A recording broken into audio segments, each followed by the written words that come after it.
internets, it's Jake from Mini Terrain Domain, and this is episode 23 of All That Glitters, a Waterdeep Dragon Heist campaign happening every Monday night at 8:30 p.m. Eastern, right here on twitch.tv/Mini Terrain Domain, except, as I'm prone to saying these days, except on those nights that it doesn't.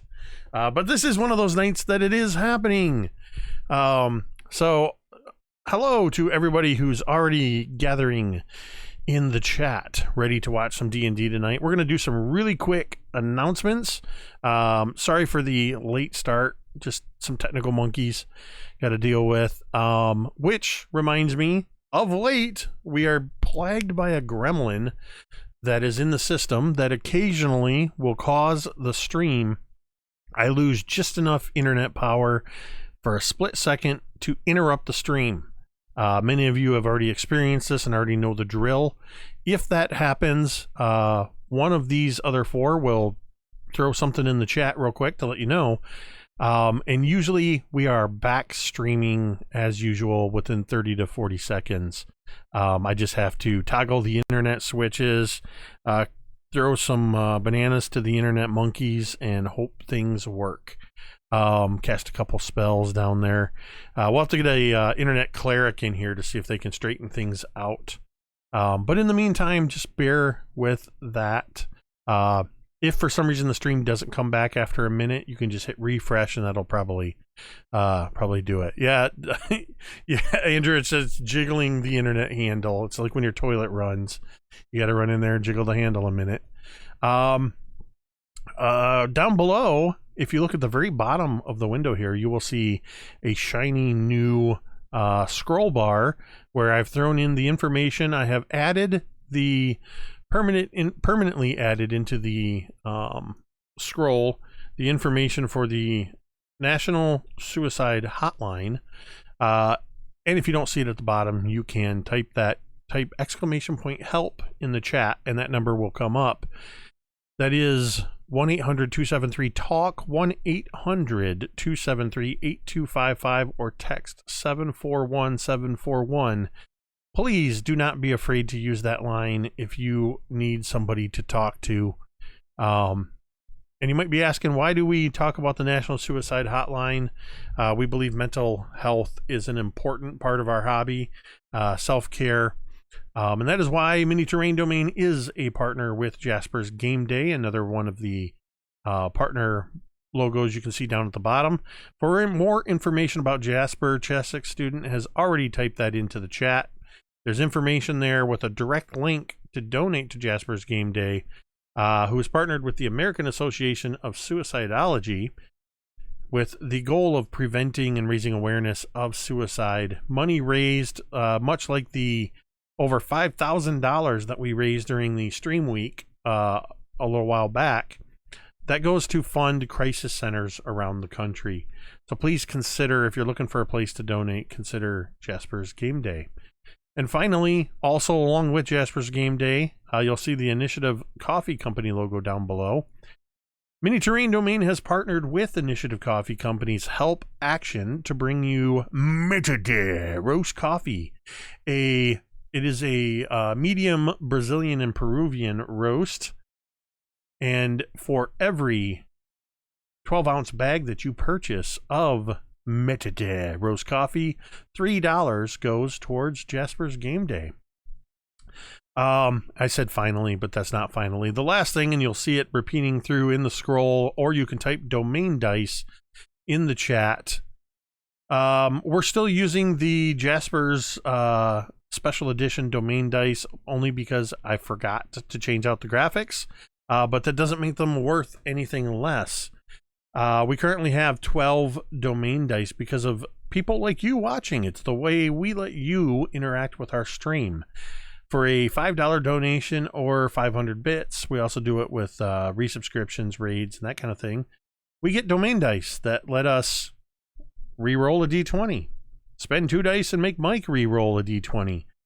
We might even need some healing outside of a rest, or to turn a death saving throw that's failed into a success, or for those big bads and those special moments, 5 domain dice will get us a super critical, turning any hit into a super crit, which is an automatic max 2 times damage.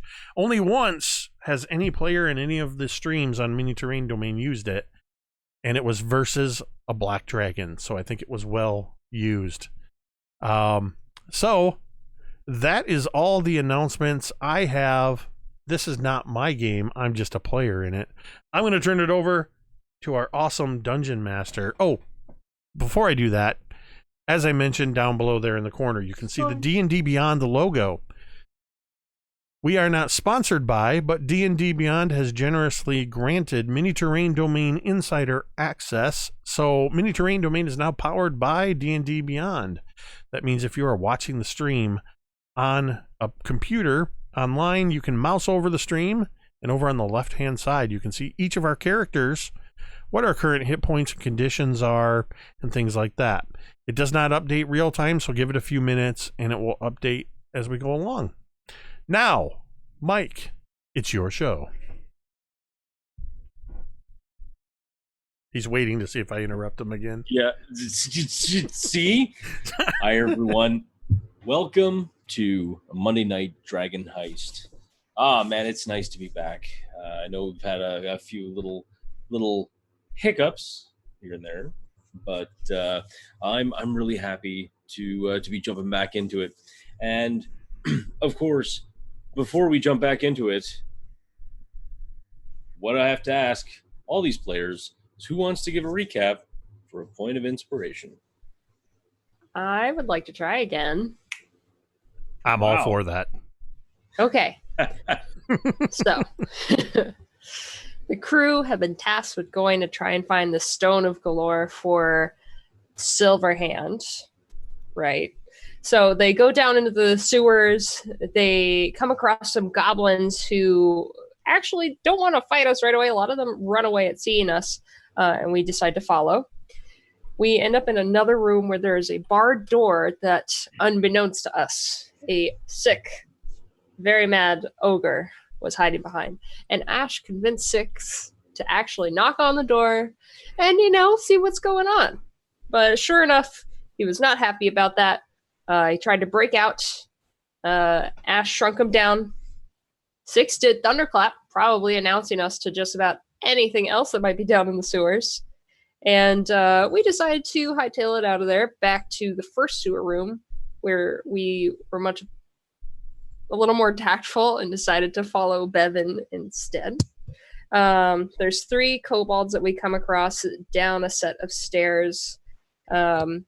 But following Bevyn, we ended up going upstairs, following Drugard that we had seen earlier on when we first entered the sewers. Bevyn ended up finding a chest, a mysterious chest, but a voice that was another giant Drugar, or turned into a giant Drugar, basically called them away. And we then engaged in battle. Six ended up killing the giant Drugar, and Bevyn found a mysterious stone on the Drugar, plus a brass key. And I believe that's all I got. That's where we were last. No, and hey, that was really, really good. Give yourself a point of inspiration. For anyone else, does anyone remember what that brass key opened? Oh. Wasn't there a chest behind the chair? Yes. Oh, yeah. And Anna opened it and found the garbage. Yeah. Hey, but it was coin. And it's definitely a bit of money, and everyone loves money. And just to finish, kind of finish off that recap, you guys did manage to kind of go up the stairs. After all of that, you stepped out into the kind of failing sun. It is probably around 4:30, 5:30. In the late afternoon, starting to peek into the evening. And of course, you all smell like an Otyug's boudoir. You all reek of raw sewage. Matter of fact, there was even a couple people who were kind of walking near you and decided to take the scenic route around you for that very, very reason. So now, if there are no other questions, let's jump right in. And of course, I'm going to jump right in by asking, what are you guys going to do? You're now, the four of you are now in an area along the southern ward. You are between the Spectre Walk and Carter's Way, though you did, you kind of went around, did what you had to do, came back. You do have a list of things that, you may or may not want to do. I didn't, a bath might be part of that as well. I don't know. But what's the plan? I think as soon as we're all out of earshot, Anna would sing aloud, but loud enough for everyone here, but maybe mostly pointed at Bevyn. We're not just gonna give this to her, are we? Oh, I should think not. That's power we're holding there, and I don't like giving that up. At least not right away. That's the treasure. That's a lot. It's a lot of gold. I'm sorry, give what to whom? Or are you guys having a private conversation? No, she said it loud enough for... Okay. Yeah. Well, the stone, obviously. I wasn't there for that. So what's going on with the stone? Right, so we got this stone, and it may or may not open a vast treasure, and we were asked by the open lord of Waterdeep to get it for her. And we got it. Got it. Why don't you want to give it to her? Potentially. Because there's a lot of treasure in there that's we could get. That's right, and whoever has it, she's gonna point at it. Right there. Look, beyond the treasure, even there's many folks looking for this stone and what it leads to. It grants a lot of power to that holds it, and we'd be foolish to just let it go. So you're thinking to sell it, maybe? I'm thinking we need to take our time figuring out what to do with it next. So. Right, maybe we got a little stuck in the sewers for a day. Nobody's going to have a trouble believing that. Have you smelled us? Oh God, yeah. I do not like this. This is horrible. It was bad while we were down there, but now that we are up here, normally I thought the streets of Waterdeep sometimes have a bit of an off smell, but this is terrible. I can only imagine all the filth just clinging to your fur. You don't have to imagine. Look at it. Do you see this? I don't know what this is. It's been there for like a half an hour, and I don't want to touch it. Well, before we consider giving this item to anybody, we should probably wash ourselves off. Right, but you should think, Bev, who can we give it to? Might know a bunch of that. And she kind of gestures to, because you said there was like runes on it, right? On the stone? No, there appears to, so pulling out the stone, in that way that no one else can see, but just the four of you. It looks like an ordinary kind of somewhat flat oval-like stone. It seems to be kind of grayish with looks to be like some like inlaid quartz or something like that. It looks like a very smooth kind of river stone, and there looks to be like kind of 3 kind of black marks on it. Oh, okay. All right. So she would then gesture to the marks on it. That's gonna mean something, right? Do we even... I mean, I am not familiar with this thing. Is this even the real one? We have to test it. Maybe. I don't know. Ashe just kind of grins a little mischievously. Look, why don't we take it back to the inn and put it somewhere safe and take our time figuring out what to do next. There's no point standing here in this filth and chatting about it. Oh, fine. You would see that already at this point. I'm standing there, but weirdly, it's probably worse as far as drawing attention, because weirdly now all of the fur on my face and head is completely clean as I've been casting prestidigitation, but I can only do like 1 cubic foot at a time. So in the space of that conversation, and while we're walking, I'm basically the whole time I'm just going like in small patches all over the place trying to clean myself. And you are most certainly walking, because if there's any chance that a carriage would pick you up, it is quickly dashed as they get a good smell of you. So you begin to walk up the high road. Strangely enough, you have a lot of space, as no one wants to be anywhere near you. As you continue to walk up, you do pass a few notable locations. You pass the one of the stone house, and then as you go past Telchambra Street, on your right hand side you see the Sword's Rest, which is a tavern that is famed for like its mercenaries and other adventurers. It's a big adventurer kind of spot where a lot of them like to go. On the left, you see the Underdark Tavern, place that you've been kind of checking out a few things on. And then you just keep on walking. Eventually, around probably about an hour. At this point, it's around dinner time.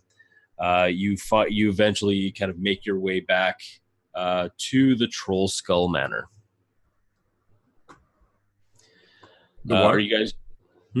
The what? Oh, fine. The nobody's in. As you make it down, you are at the front of the Nobody's Inn. You can go up the stairs to your abode. You can go into the tavern. You know, I mean that one's really up to you. But I'm gonna head right upstairs and head for the living quarters. Sure thing. Don't think we got enough baths for everybody, so I'll defer to anyone that wants to go first. How long did it take us to get back here?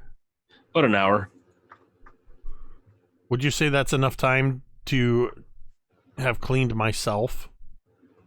Well, the thing is, as far as like the dirt and other absolute wretched, stomach-churning disgustingness, you can understand it. You were just wading, like you weren't swimming in it. You were wading in it. So basically, from the knees down, like your boots are probably completely filled with, So you've been kind of squishing in it, like kind of all the way down. If you were wearing really nice, like calfskin or nubuck boots, you might want to throw them out now, because that's or you could spend the time to prestidigitate them. But other than that, well, that's what I would have been doing that the entire way there, casting it over small sections of my body. And while the others are bathing, I'll just continue to sit there cleaning myself and all my gear as long as it takes, because I do not like the idea of a bath, and I am not licking my fur. That's a good call. Yeah, I would say like, so 6 o'clock, 6:30, you get back to the Nobody's Inn, and there are 2 baths in the Troll Skull Manor, and that's the actual place that you live. There are 2 baths there, so I mean, 2 people can bathe at a time, or if you're feeling adventurous, I mean, 2 of you could climb into one bath. So yeah, I mean, maybe in an hour, I'd say you could probably get your boots and most of your pants clean. I mean, you might want to put on new pants and then burn those other ones. That might not be a terrible idea. Well, if things are going to go the way that Bevyn and Anna want them to go, I may not have to worry too much about having clean clothes available for myself. I'm sort of talking to myself as I'm cleaning myself, as I realized I was suddenly in character responding to the DM. Emma's heading right for the bath. I mean, if taking a bath with somebody is an option, I still do not want one. I don't want to go near the water. Yeah. I will take the stone to the safe and lock it up. And Asche would also go to bathe since Bevyn is deferring. Okay. All right. So I'm just going to skip time ahead a little bit, but as you all get yourselves cleaned up, it is now like probably around this time. It's probably around the evening. It's probably around 7:30.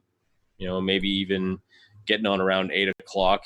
As you all kind of scrub all the absolute horribleness off you, you all feel a little bit better. Do any of you have like any specific things that you want to do now that you're here? Not particularly. I will. I'll take a little bit of time while they're bathing, and after I'm done getting cleaned up, I want to just take a look through the books that we have on and see if I see any information regarding the stone. Sure, not a problem. What I'll do is I'll get you to make an investigation check. How about you, Six? What do you? What's your?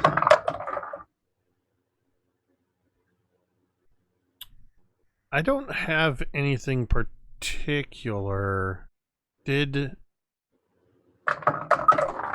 Avik and Embry give us a time frame when they said they were making us some special stuff?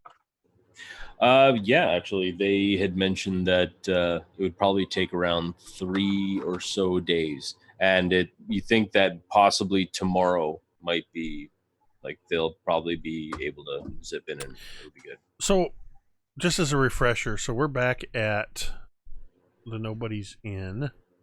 I do have the map open. If anybody noticed in the chat, I typed ! Waterdeep map in one word, and that brings up the interactive map we're using.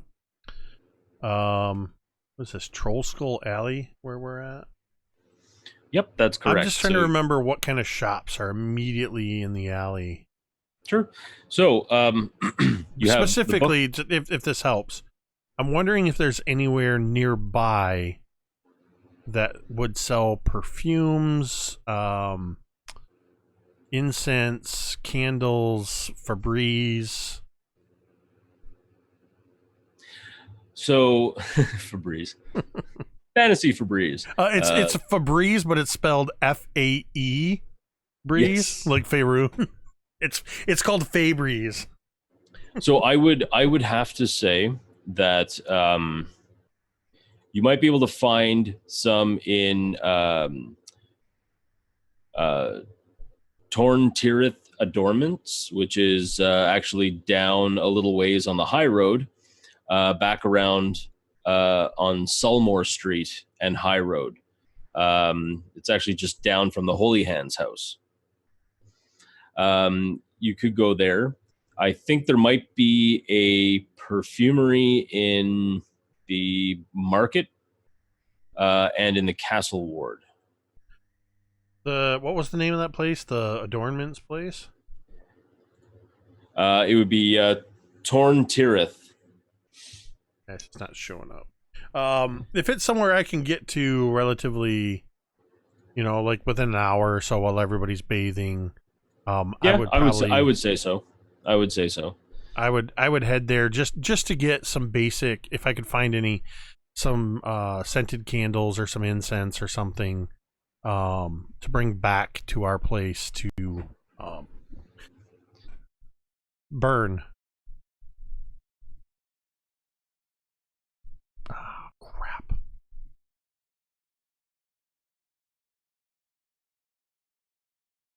But fortunately for you, the halfling. I'm back. We disconnected. Oh no! What was the last thing you heard me say? I could hear everything you say. You never heard. The last thing I remember saying was to get some incense or scented candles, so that we heard you. That we could burn, and then I didn't hear anything after that. Oh, that's weird. So that's apparently exactly where nothing's this. Oh, you know what's weird? Oh, there it goes. Yeah, it popped back on for a second. Yep. Give me a second to reset it.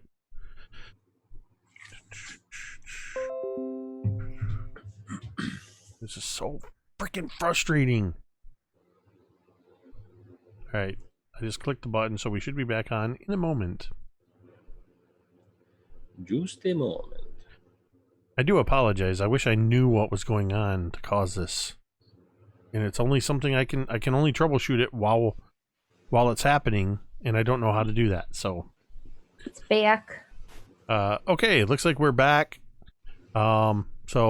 Apparently, I don't know what the stream heard, but I said I wanted to buy some incense, candles, stuff I could bring back to the inn to burn, or looking for some Fabries.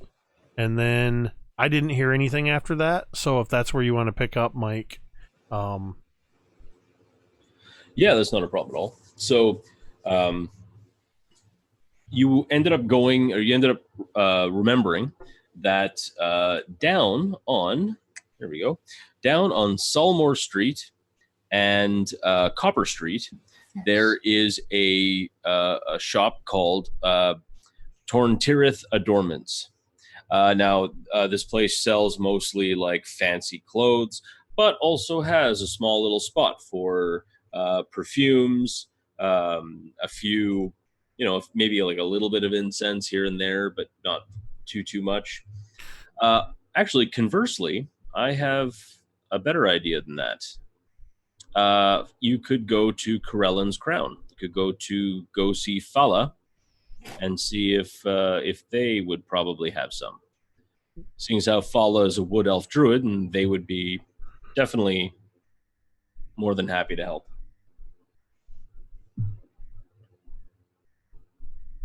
If you want. Oh, I mean, I'm trying to. I'm just thinking. I'm trying to remember if Fala's one of the ones I pissed off. I don't think so. No, I mean you're obnoxious, but I mean Fala's. This is a thing Six has to constantly ask himself when interacting with people. There's a checklist. Who did I unintentionally piss off? But would he even know that he did? Probably not, actually, now that I think about it. I guess. So, yeah, I guess if follows somebody, because I do remember we met them at the, when we had everybody over for the memorial, if I remember correctly. Yes. So, yes, I would go see them. All right. So as you go in, you go to Fala's residence. They open the door and, a small, quick exchange. They provide you with quite a few elven incense and a few like small flasks of what smells like a rose hip water with some added like cardamom and some cinnamon kind of mixed in. And just when you open up the small little glass kind of like vial, it automatically hits you this delicate smell of roses and even a bit of sandalwood as the cardamom kind of dissolved in the water and with a bit of cinnamon and it's just a very like lovely aroma. And they basically it probably costs you around 3 gold pieces because this stuff is not very easy, and the cinnamon and the cardamom is very hard to get this time of year. All right, so I'm just gonna add that as a vial of perfume.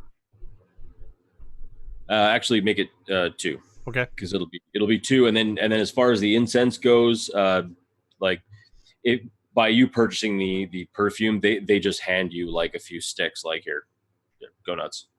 All right. Yeah, it's listed as block of incense. So Cool.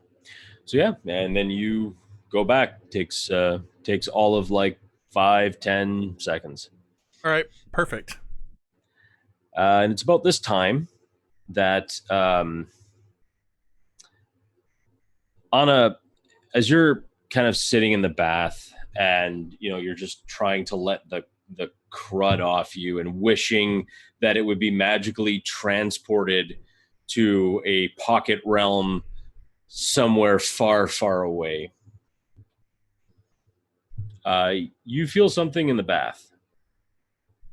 Like you feel something just for a moment. Like it almost feels like it kind of moves by your leg for like just a split second. I think she kind of starts a little bit, and I can imagine some of the water kind of rocks and falls over the edge as she recoils back, and she looks into the filth right now that is the water. Just trying to see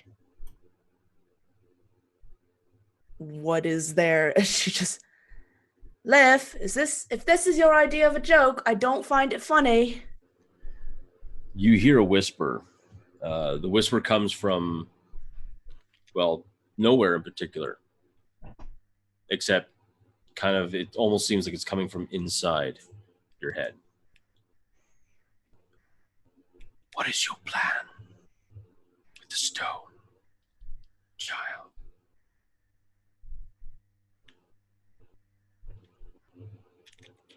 I think immediately after hearing that, Anna begins to shake ever so slightly, being brought back to that moment in the stables where she just felt so helpless. And she, well, we're gonna see what it is, and how to, I'm not sure yet.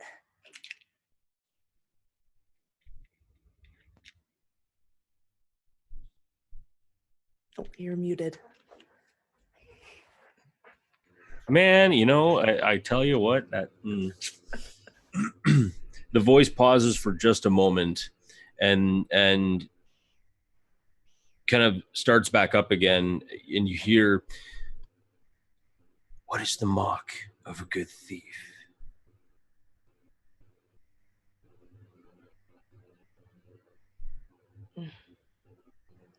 Well, if it's a good thief, shouldn't it not leave a mark? Leave no trace, right? Is Yes. this a test? Life is always a test. An unpickable lock. A barred window. An alert guard. And a plan, which may or may not fail based upon you. You see, out of the filth water, you see a hand kind of come up, gloved and banded, black bands. The hand is holding, or at least two of the fingers are holding what looks to be a gold dragon.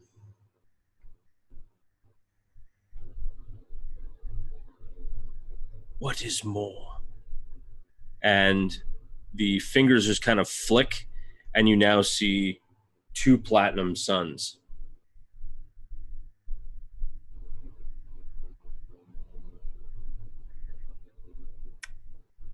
Which one is worth it? I'm not sure. Which... Is this another trick? No, it is not a trick.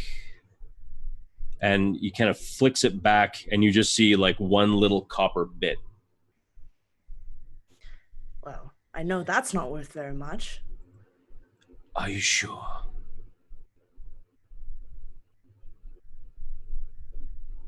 Yeah. And you see the copper bit it just kind of rubs for a moment, the copper bit between the thumb and the forefinger, and all of a sudden it's no longer a copper bit. It's this beautiful, brilliant looking diamond. You see the diamond kind of flick up, catch in the palm, and the whole hand just kind of dissipates into fog, or into like kind of like black smoke. Well, that's just cheating. No. If you allow your greed and your avarice to dictate where you go, then you are not a good thief. You're a greedy person who will get caught and who will never have access to money again. Hear me. Mark my words.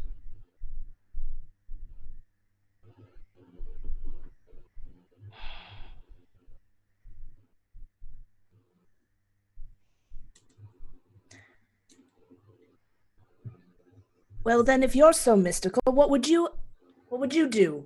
She's kind of like looking around, a little bit angry now. She feels belittled by this voice. And there is no response. You seem to be perfectly alone in the bath. Damn it. And she's just grumbling as she will slowly get out of the tub and dry off. Probably go talk to Bevyn as soon as she can and he is ready. Sure. And for the rest of you, for the most part, everything else seems to be fairly uneventful. Now, getting to you, Bevyn, you have scoured all the books that have any sort of magical related titles. And there are many. You see quite a few different books on enchantments and even possession or soul binding. Although that book seems a little bit beyond as far as magic, and you might not want to open that one up and read it too hard.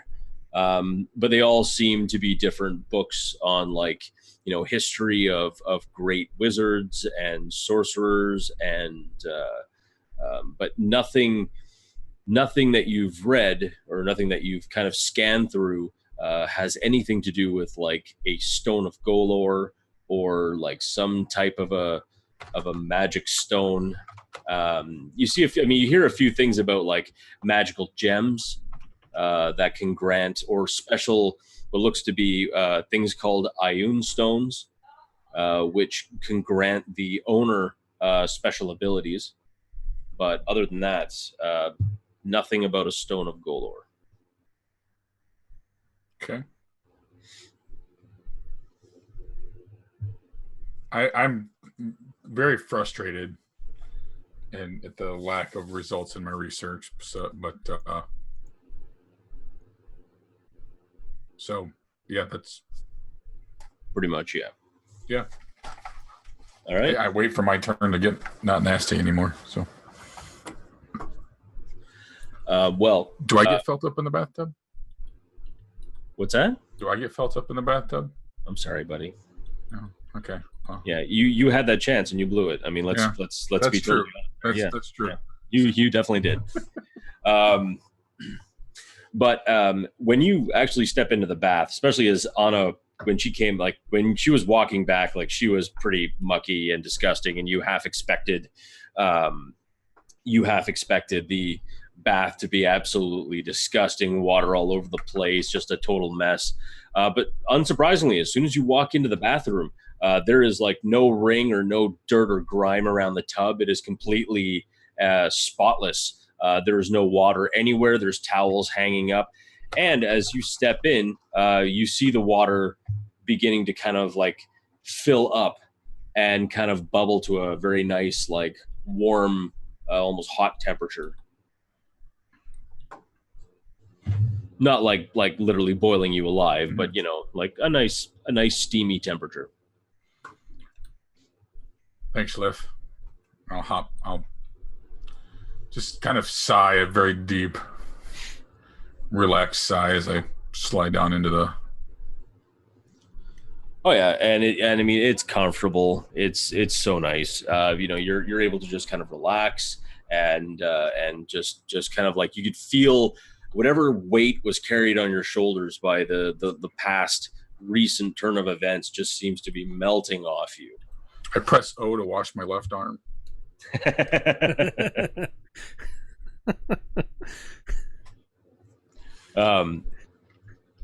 As the bath kind of finishes up, you hop out and dry out, get yourself dressed up. All of you are clean, good to go. What would you like to do? I'm gonna head to the common room and just wait for everybody to congregate there. Sure. Anyone else? I'd also go down to the common room as well. And it's late now, right? No, I mean not really. I mean it's like I said, all of that happened in the space of as soon as you got there to having a bath. I mean, mostly it's just a wash up anyway. So by the time you've bathed, went to your rooms, got changed, everything else, probably around like 7:30, 8 o'clock. Right. I think Ash should be trying to procure some sustenance from the kitchens. Sure. Well, you do have the tavern downstairs. You guys can eat for free. That's one good thing about being a business owner. Never going to starve. Let me. Can I add one more thing I wanted to check on after I'm done with the bath? I want to go check in with the kids that I've kind of congregated, the little street urchins. It's been a while since I've checked in with them. So just a quick check-in to see if they've got any rumblings of goings on and whatnot. So yeah, 100%. And when you kind of step outside, you kind of whistle in a way that you've practiced with these urchins, same young lad kind of sidles up. All right. So I pull out a couple of silver pieces. I hold one out to him. So it's been a bit since we had a chance to talk. Have you heard anything? Anything going on? Heard a few things. Heard there was an attack on the Xanathars. That was just today. I heard somebody really pissed off the Growlhuns. They were having a big meeting with who's those ones? Castellantis? So, right. Yeah, I don't know. I mean, they went and spoke with them. What else? Well, I mean, I know after the whole mess with the parade, that was a thing. And so they locked up the 3 ships, won't let them leave until an investigation's done, and that's a thing. What else? Most of the Zentarum have been arrested. There's only a couple left. You might want to watch your back, at least with that. But I don't know. I mean, other than that, that's basically it. Was there something you were looking for in particular? Have you heard anything on the doings of Laro Silverhand? The open lady. The open lady? Oh, I don't know. I mean, the open lady's the open lady. She does what she does. Don't know. I mean, she's mostly in the castle. At least I think so. Not much. That's fine. Well, as always, if anything comes up, you know where to find me, and I'll seek you out when I need it. And I hand him the other silver piece. Good work. Cheers. And he kind of bolts off into the night. It doesn't take them long where you lose them, and you're a pretty perceptive fellow. So, Okay, I'll head back into the common room. all right. Now, as far as the rest of you, now for getting dinner, are all of you thinking like all of you going to go down to the tavern together, or someone just going to kind of like get takeout?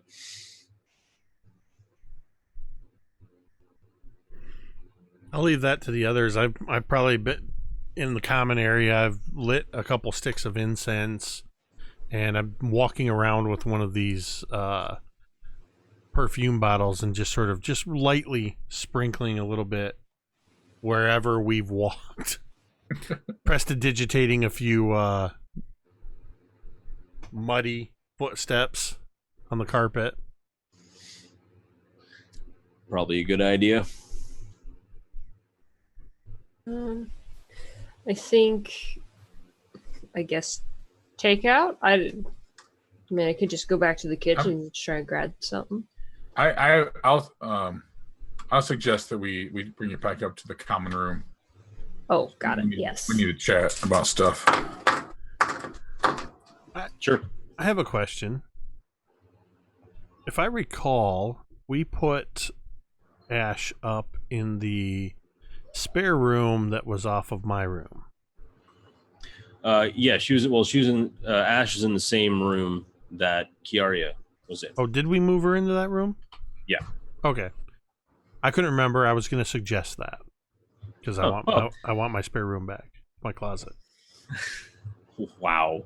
But it's my room now. No, you definitely want Kiaria's room. It's freaking massive. But all right then, not a problem.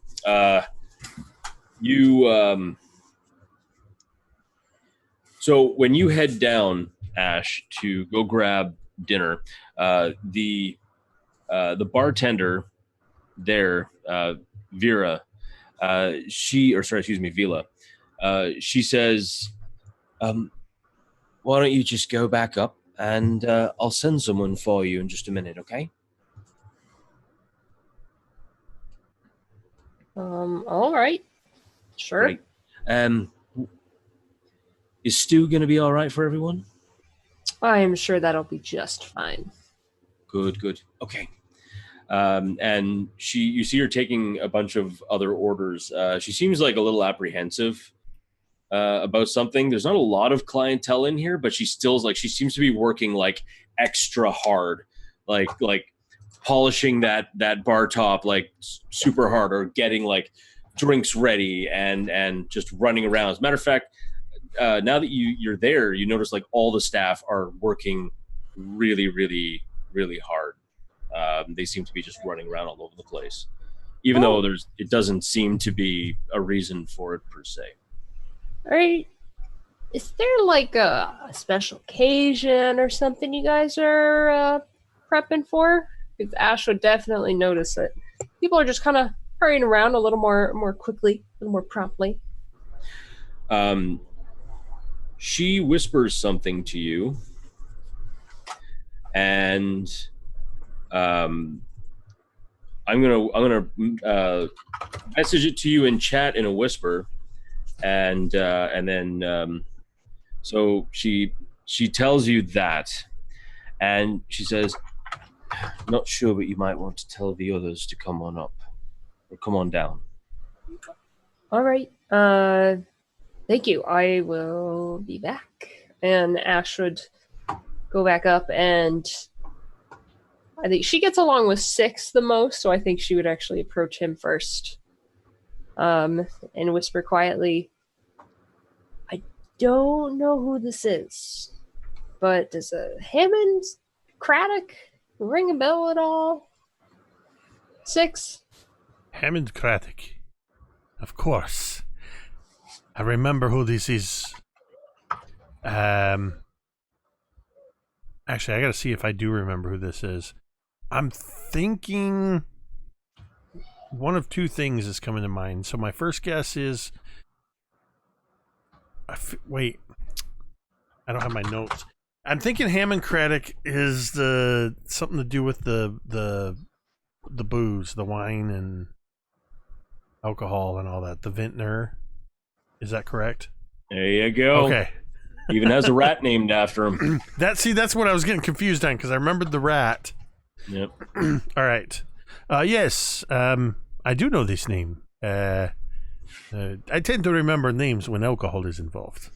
But how have you come by this name? One of the bartenders. I didn't happen to catch her name, but she mentioned that he was here, and that I should, I guess, inform one of you. Well, excellent. You made the right decision coming to me. I am, of course, probably the best person to talk to this Hammond Kratic. And I should point out that I am not whispering back to you. Yeah, it's right about that time is when I'll sidle up alongside Six, and why don't we go down together? We'll talk to him. Sure. And I start walking to the door to lead the way. Ooh, all right. First, I guess I would want to go find Anna and clue her in on this as well. I think that Anna would actually be sitting there. She's just kind of propped up on the seat, picking at her nails with a dagger.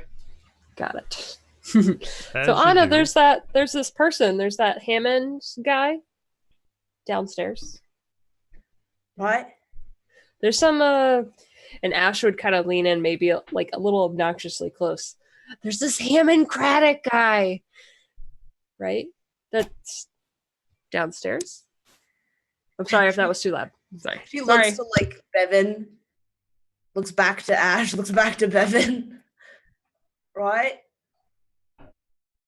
Who is that? It's for the Vintners Guild. Oh.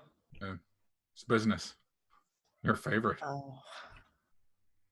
Do I have to come? Yeah. Well, I just don't want Six to go by himself. I appreciate your concern, Bevyn, but I am a fully grown tabaxi. Well, that does sound like entertainment enough, watching Six interact with, well, anyone. So, right. She kind of stands up. All right. So the group of you make it down, opening the door. Vila, who's been like trying to keep as busy as possible, kind of looks up at automatically as soon as the door opens, and then she doesn't say anything. She just kind of looks at you, and then kind of looks in the corner, and then looks back at you, and then just goes back to working. And where her eyes follow, you see this very tall, like whip thin man. He's wearing this kind of like almost like royal blue tricorn hat made of what looks to be like some kind of velveteen or even calf skin. It's very beautiful. And you see this kind of like very, very lovely, like kind of golden kind of plume, ostrich plume like feather sticking out of it. And as he stands up, he's wearing this waistcoat that seems to just be almost like hanging on a hanger. It is so very like thin and gaunt. And he stands up with this cane, and this cane is kind of shaped in kind of like the shape of a wine bottle. It looks to be made out of platinum or silver. One of those two metals, you can't tell. Sitting beside him, or at least now sitting in the chair beside him, is what seems to be a young tiefling woman. She seems to be wearing glasses, has what looks to be kind of a large book with a quill, and it seems to be a floating bottle of ink that seems to follow everywhere she goes. So no matter where she kind of puts it down without even looking, it's just dipping into the ink as she's writing, and you can see Craddock. He's kind of like pointing out a few things, and he's kind of like motioning her to write that down. As he turns around and spies the four of you, he begins like his cane. It just begins to like click on the ground as he walks towards you. Well, and a good evening to you all. My name is Hammond Craddock. I'm sure you've heard of me. I am the guild master and venue provider for the wine festival that is coming up this fine 10-day. Now, it is my hope that this venue, which many of the nobles seem to agree on, and I think we can all agree that nobles virtually never agree on anything, they seem to want this place. But you see, the wine festival has standards, and although your place is lovely for a middle-class sort of establishment, we are dealing with nobility. So I'm here to explain a few things that might do well if you wish to make an exorbitant amount of money.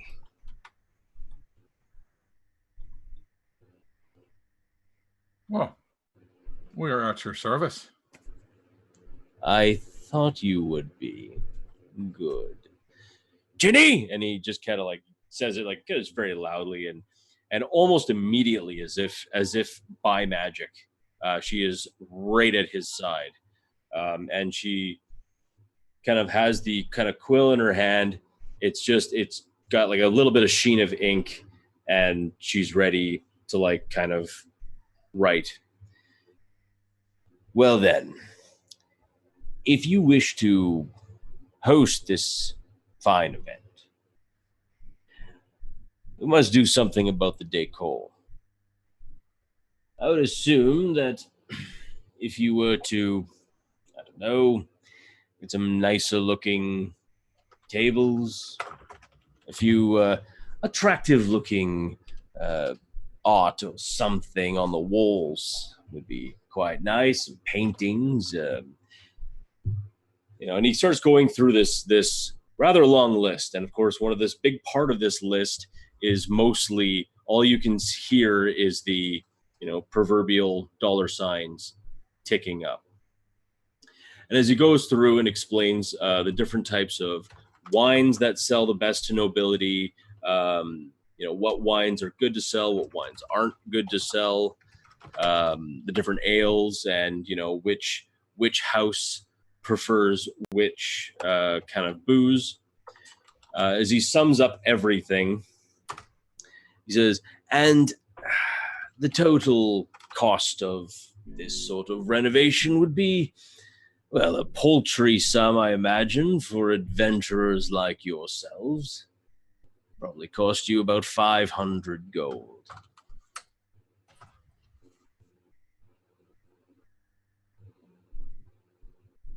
Oh my goodness. Is this paid to you, or is this just investment on our part?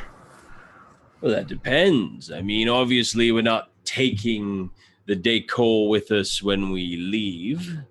But by spending 500 gold, you most certainly will get a much better clientele. And most assuredly, you would probably be able to charge more for your beverages. But of course, I don't run a tavern. You do. I only suggest, and some people listen, and some people don't. And those that don't, unfortunately, just don't seem to make very much money. If I may, Bevyn, I will say what I learned from the guild. You gotta spend money to make money. And I do agree, you could definitely up those prices on those drinks and whatever other goodies the nobility might desire. You can see Bevyn like visibly tamping down his disgust for this guy. We'll take your advisement under consideration. This is a serious matter for us, and I can see your point. So we'll discuss amongst ourselves. And when do you feel you need these changes to be made by? Oh, no. I expect to hear your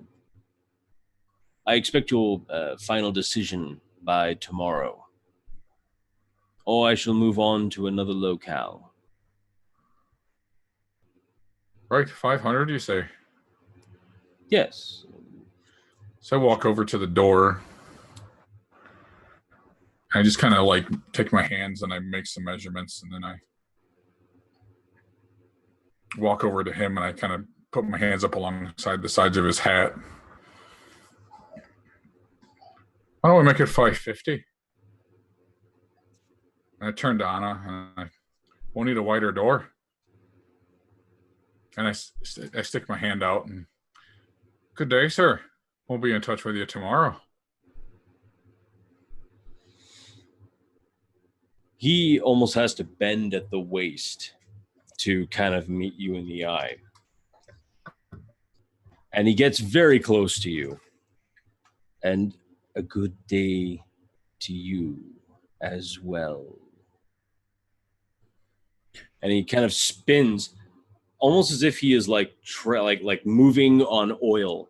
He is just so fluid with his motions, and he walks, and you just hear him over his shoulder, "Come, Ginny!" And immediately, Ginny kind of drops the quill in the ink, and then the whole thing kind of disappears. And you see her like blowing on the like fresh ink, and kind of snaps the book closed and kind of walks out. I have to say, I have never seen anything quite like that. What do you mean, Six? Either that man or that whole situation? The quill that floats in the air and writes. Oh my goodness. Was incredible. Can we like egg his house or something? Don't do that.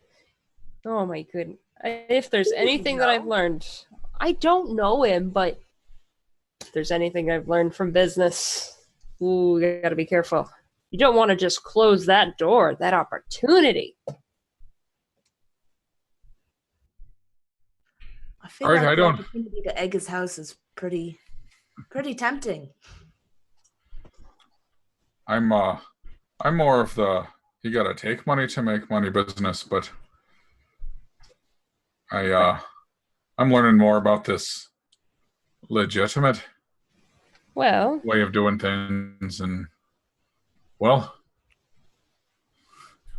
I turned to Anna, I just kind of shrugged.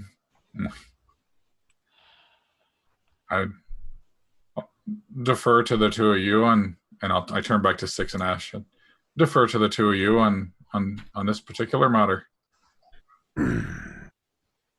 what do you think, Six? Well,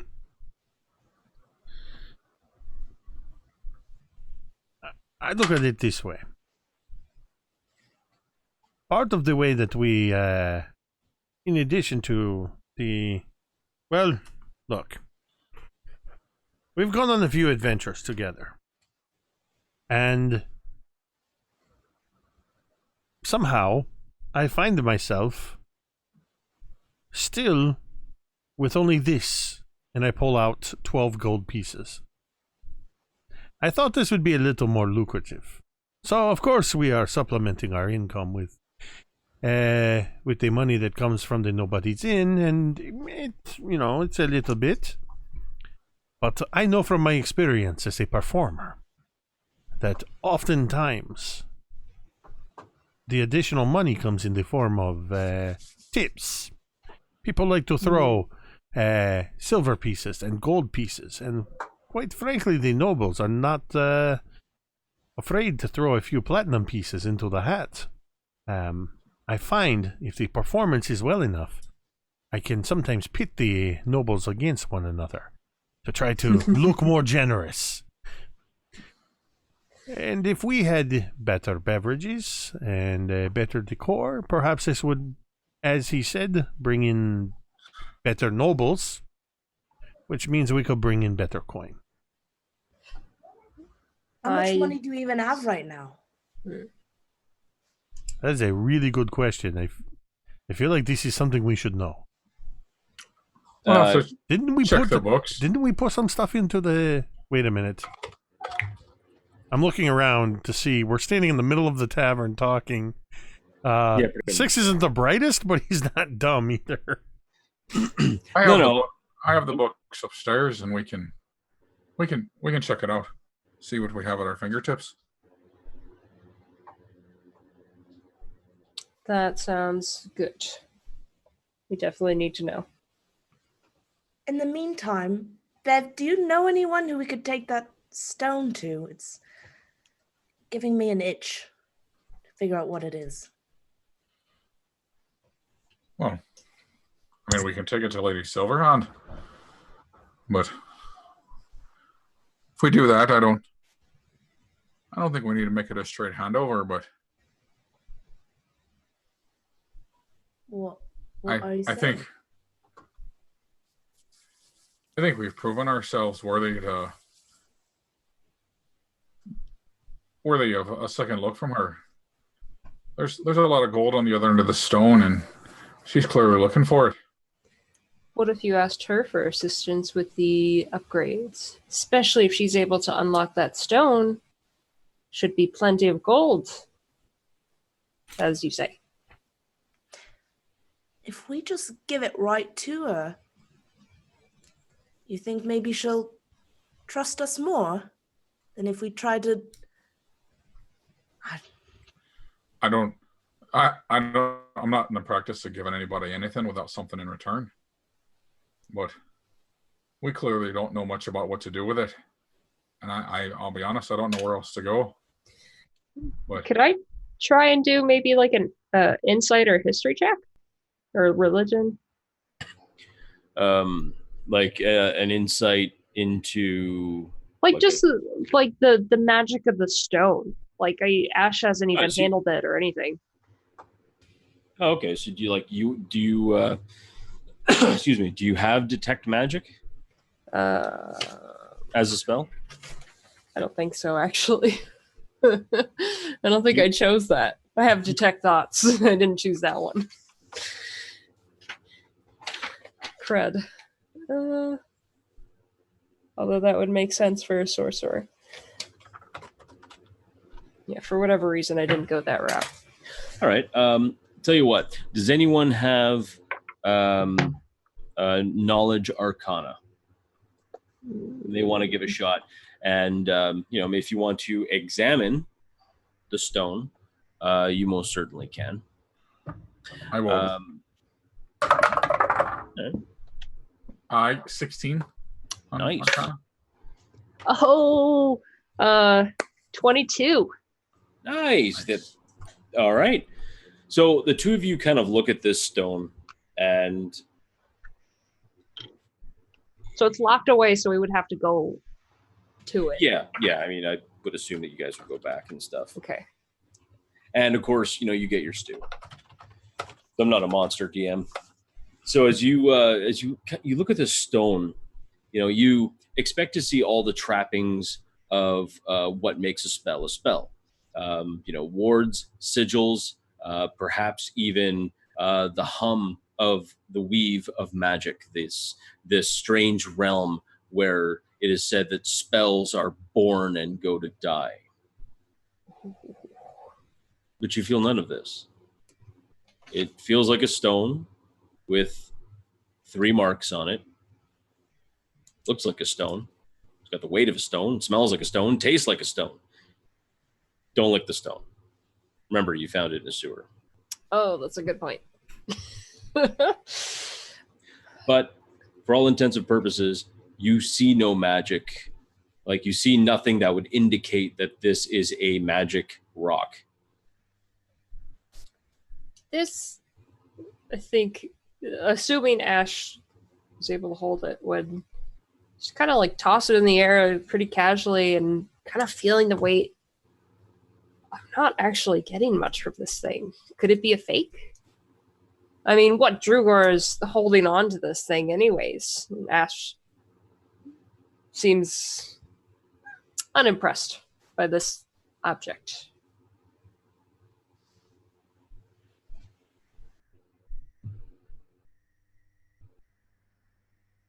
Bevyn, what if it's fake?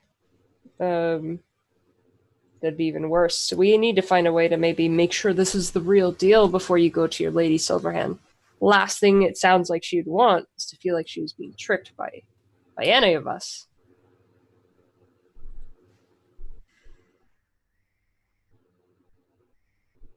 Didn't we? No, that was the maps guy. I feel like we came across a historian of some sort or something like that. Did we talk to somebody? I think I'm just thinking about the guy in this with stolen maps, though. Well, I mean, so as far as individuals that you all know, or at least, or some of you even know, is, well, for starters, you could always attempt to go to your own faction leaders, maybe not necessarily the Zentarum, because that's kind of a thing right now. Although you can try and put feelers out to try and find a high mucky muck in the Zentarum that may be still around that you can try and, like, you know, kind of help out or ask to help out. Of course, you have Mert, the moneylender, with the Harpers. So you do have that going for you. As far as like individuals, well, I mean, Rishal, who is what seems to be a wizard or some type of magic user. He owns the Bookworm's Treasure, which is a magic shop. Who else? I mean, yeah, there's like, I'm sure you could try and find like some sort of museum or historian or some member of Waterdeep. Maybe not necessarily at this time, but it's entirely possible. Or is there like a school of magic or anything in the city of Waterdeep? There is. Down in the... Oh man, this map can sometimes be a little funny. Down in the South Ward, right by the Way of the Dragon and Fillet Lane, you're going to see what looks to be an absolute explosion of dots. Yeah. And in that explosion, if you can find it, it's not easy, but if you can find it, you will find the wizard domiciles of Kolot's Towers. And you can also find the guild, which I think is nearby, of the loyal watchkeepers of Magisters. So they are kind of the people that make sure that nobody does anything silly with magic, as it is very easy to do that. So, what exactly are we looking to try to find out here? Because I know a guy, heavy contact that I can talk to, that is sort of the opposite of the kind of contacts you tend to have, Bevyn and Anna. And he seems to know quite a bit. And I feel like he may have some information. Depending on what exactly we are trying to find out about the Stone of Gondor. Galore. Golor. The Stone of Golor. That is what it's called? I thought it was Gondor. Golor. No, that's, yes, the L. I will make sure that I know this. It is the Stone of Golor. I know this now. So I get the information on the right stone. Who knows what he'll tell me about Gondor? Pretty sure one's a magic stone, the other's a copyright infringement. It's not a copyright infringement to talk about it.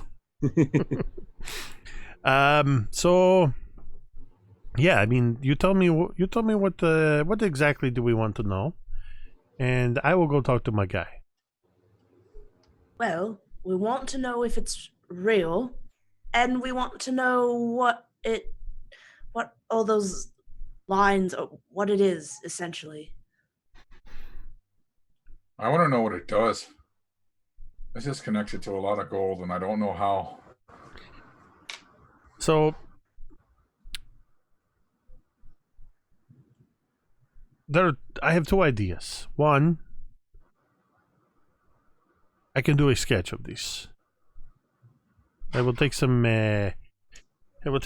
some charcoal and some parchment, and I will do a drawing of this that I can show him and tell him, hey, we've been hearing a lot about this Stone of Golar, and it is enough that it's been described to us. What can you tell me about this? You know, so he doesn't know that we have it, and maybe see what we can find out from him,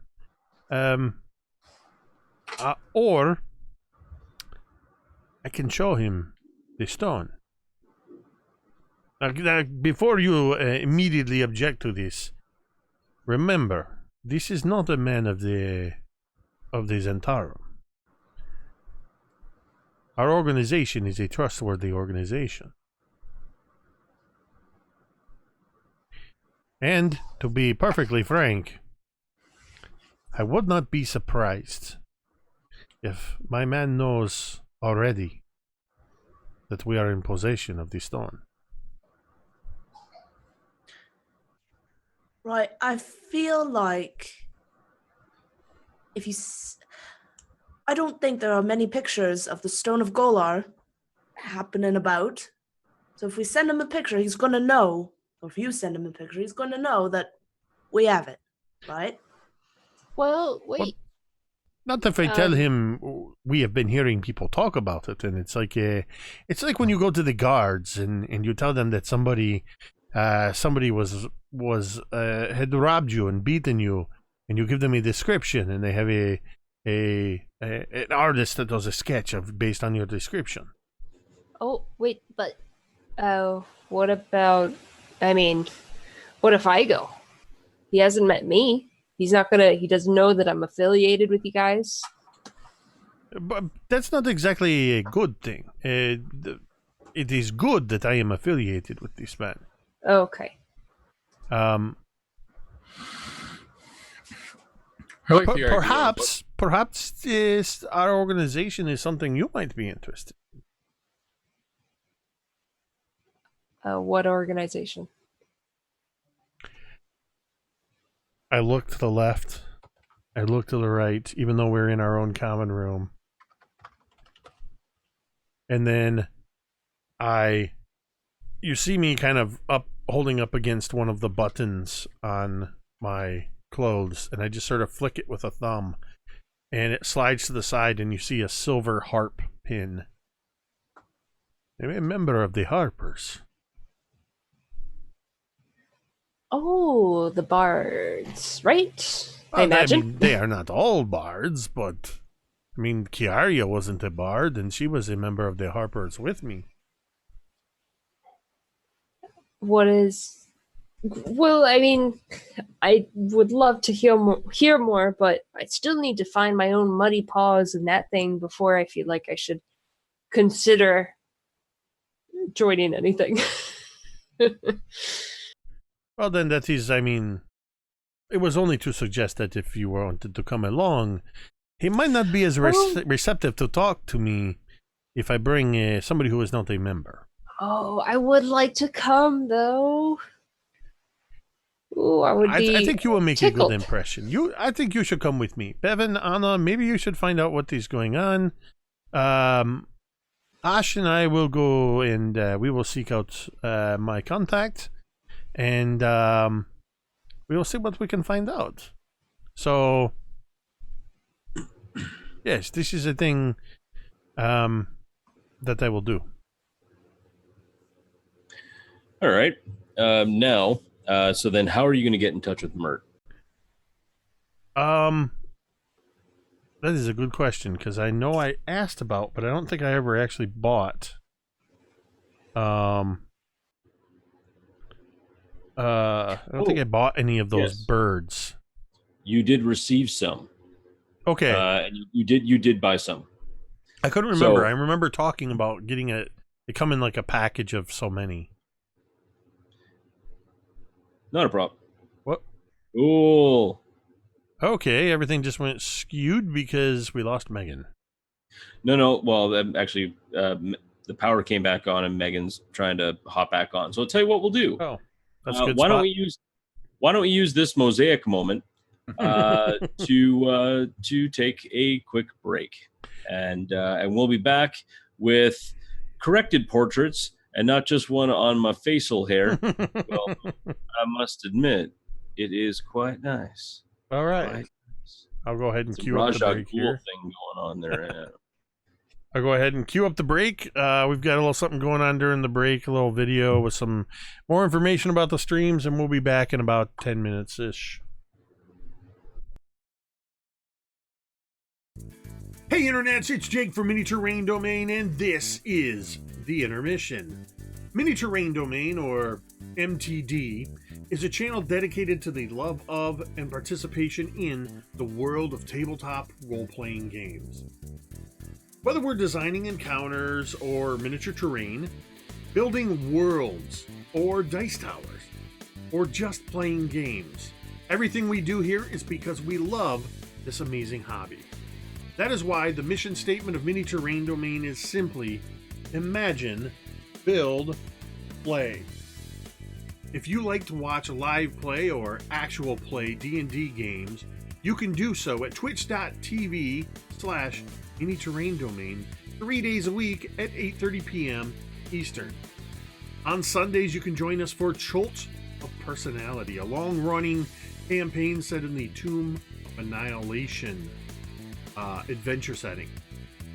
On Mondays, you can join us for All That Glitters, a Waterdeep Dragon Heist campaign guaranteed to be epic proportion. And every Thursday night, you can join us for Dawnbringers, the Forge of Fury. This is a series of mini campaigns going across the gamut of several well-known modules. Season 1, which is available on youtube.com/Mini Terrain Domain, took place in the Sunless Citadel, and Season 2 is currently taking place the Forge of Fury. If you can't join us in the chat for our live shows, that's okay. You can usually catch the replay on YouTube just 2 days later. If you're a fan of what we do here and you'd like to support what we do, there are a variety of ways you can do this. First, simply follow the Twitch channel or hit the subscribe button on YouTube. Next, make sure you follow all of the participants of each game or show on their various social media platforms. To do this, if you're watching live with us on Twitch, you can simply type an exclamation point and that person's name into the Twitch chat, or on YouTube, you can look down below the information bar and all of their links can be found there. Finally, if you would like to provide monetary support, which flows right back into the production of the channel so we can continue making great content, you can join the growing list of patrons on Patreon. Additionally, you can also use Ko-Fi or Coffee to buy a coffee or two. I like coffee. But the absolute best way to support the channel is to follow and subscribe on Twitch and YouTube and join us in the chat. If you have an Amazon Prime account and you link it to your Twitch account, you can subscribe to one channel per month absolutely free. No matter what you decide to do, we are just happy to have you here. Thanks for watching, and stay tuned for more great content in just a few moments. Remember, metadata!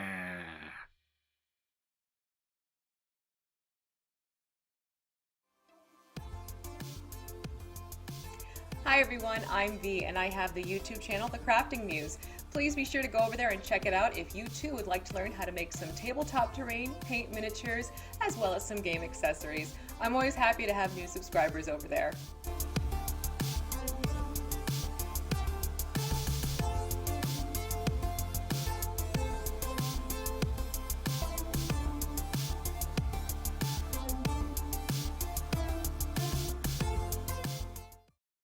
Learn the ways of the Game Master, the Dungeon Master, and delve into the minds of the players. If you're looking for adventure, excitement, thrills, and a dice-rolling good time, grab the modules each month and play the campaign with your gaming group with quest givers DM Scotty and DMG. They're taking you on an epic journey through the role-playing experience every Friday. You're sure to get hooked on adventure. And we really liked the idea of creating adventures together, so we thought that'd be a lot of fun to share with you guys. I didn't think this kind of stuff would come out of my brain. We are quest givers, and I'll see you in the next video. Adventure Mixtape, a music and adventure anthology, is a collection of 4 adventures for the 5th edition of the world's most popular role-playing game. The adventures are setting neutral and meant to be seamlessly dropped into any world that has a large seaside city and a jungle environment. With a bit of adaptation, the environments could be changed to suit any group. In Treaty of the Tiger King by Kelsey Dion of the Arcane Library, a distant king arrives at the city to negotiate the peaceful end of a war, but the Mercenary Guild has other insidious plans for him. Will the players be able to thwart assassination attempts against King Rami and help him negotiate circles of social intrigue in order to finally end the war? In Madness of the Majestic Menagerie by Ken Brees of Burling's Beard, the famous Majestic Menagerie draws hordes of visitors to the metropolis and cultural hub known since time immemorial as Splendor by the Sea. But now the gates of the famous zoo have been shut, and the grand opening of the new section has been jeopardized by a spate of mysterious accidents and, it's whispered, grievous injuries due to uncontrollable creatures. Mr. Majestic seeks to hire investigators and troubleshooters who can keep a low profile to iron out any problems before the impending grand opening becomes a complete disaster. Do you have what it takes to uncover what's driving the madness that's befallen the Majestic Menagerie? In The Infernal Collection by Sharm Biswas, when an influential fashion designer is found dead days before a major fashion show, heroes are called in to solve the mystery, prevent any further destruction, and help the fashion house prepare for the show. Gorillas in Their Midst by Jacob W. Norman of Mini Terrain Domain is a pulp action adventure wrought with perilous challenges and high possibility of death. But what is adventure without danger? Of course, there is the lure of vast piles of unclaimed treasure and the accompanying fame that await those intrepid adventurers who would defy the odds and plunge into the heart of darkness. In this adventure, the characters will face raging river rapids, wicked waterfalls, poisonous plants, venomous vines, sinking sands, treacherous traps, and the vicious jungle demon itself, Awakane Gori. Grab your satchels, fedoras, and bullwhips. Adventure awaits.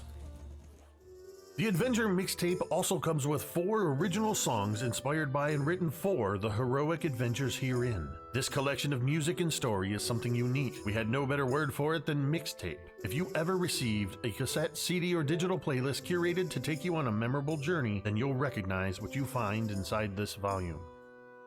Also included in the Adventure Mixtape, courtesy of Kelsey Dion of the Arcane Library, are exclusive combat cards. Special cards that contain all of the items, monsters, and spellcasters found within these adventures to make running your adventure all the more easier. Adventure Mixtape, a music and adventure anthology, is available exclusively on drivethrurpg.com.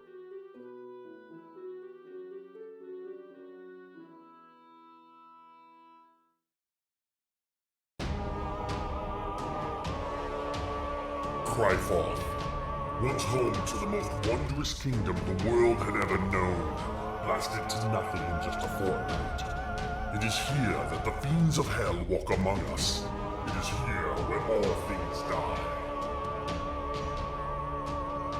Welcome to Cryforth, Demon invaders roam the landscape and have conquered all. The world is a ravaged and wrathful wasteland, where the old world lies buried beneath the blood and sand with its gods and its secrets. Water is fought over with blood and steel. Compatible with the 5th edition of the world's oldest fantasy role-playing game, this book contains all new character creation options, including all of the familiar classes with new aspects befitting the ravaged wastelands of Kryphoth, along with new backgrounds, subclasses, spells, feats, and so much more. New races will allow you to play as the cursed Asche elves, the forsaken humans, the primordial incarnate, the proud orcs, the reptilian Suri, or the infernal-blooded tieflings. New game mechanics such as blood, grit, and effort give your games an intense focus on lethality and survival. Roll tables full of ideas to help bring your games to life. Featuring incredible thematic art by Brandish Gilhelm of Runehammer Games, as well as Lloyd Collins. The people of Kryphoth are not heroes. In Kryphoth it is courage just to survive. Will you rise to face the tide of demons, or will you succumb to the hostile elements? Available now on DriveThruRPG.com.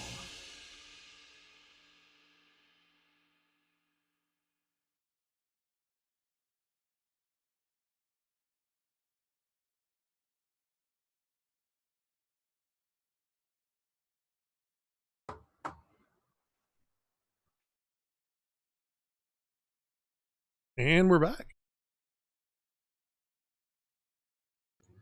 All right. Well, boy, that was quite the first episode, especially at the end when Bevyn and Asche were killed. It was just nuts. I'm kidding. Megan was just messaging and wondering what had happened.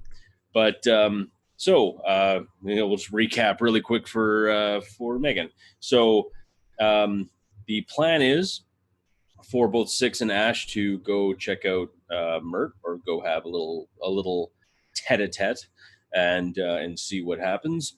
And that leaves the two of you to kind of hang out and not get into trouble in any way, shape, or form. Yeah. I don't know if you saw the eye rolling, but I could do it again. We're going to start right back up.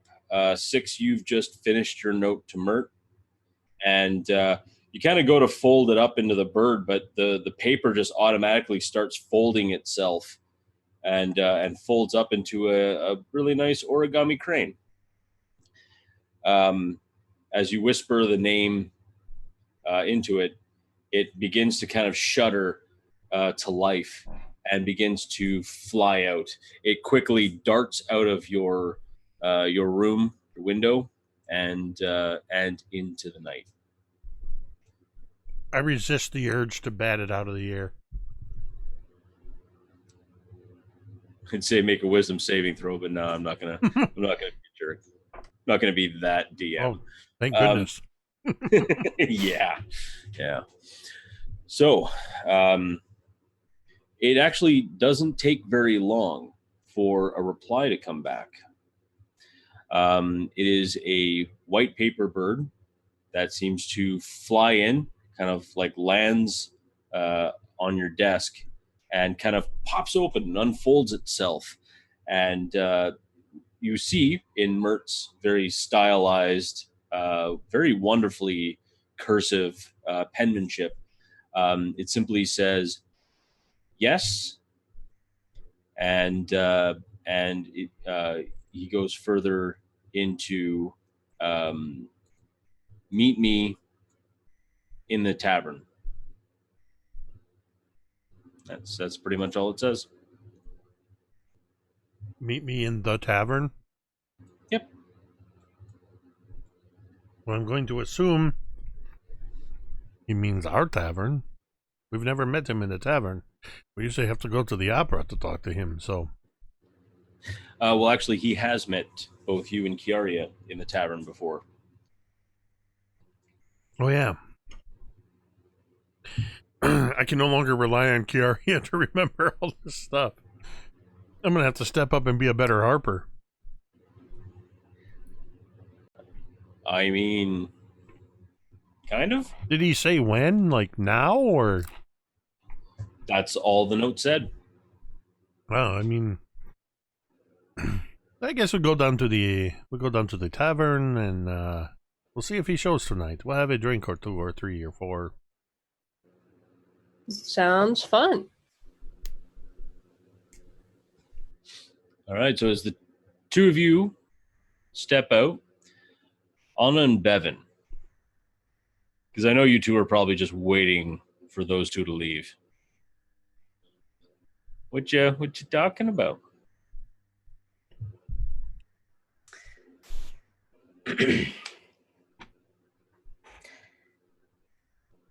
Do you think we can trust him, this Mert? I mean, I know Six has this strange love for the operas. I don't get it, but... I make it a point not to trust anyone. Fair. Well... So he's meeting downstairs. You think we should keep an eye on him? Right, but maybe a bit unnoticed. He seems to like his opera secrecy. Right.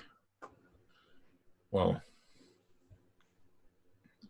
and I kind of motion off to the spare room where our secret entrance is. I just motion off in that direction, and if only we had a way to get downstairs without being noticed, or the ability to look like someone else. And I'll pull out my disguise kit. Well, I'll step into the office and pull out my disguise kit. I'll just have it on me. Random. All right, what about you, Anna?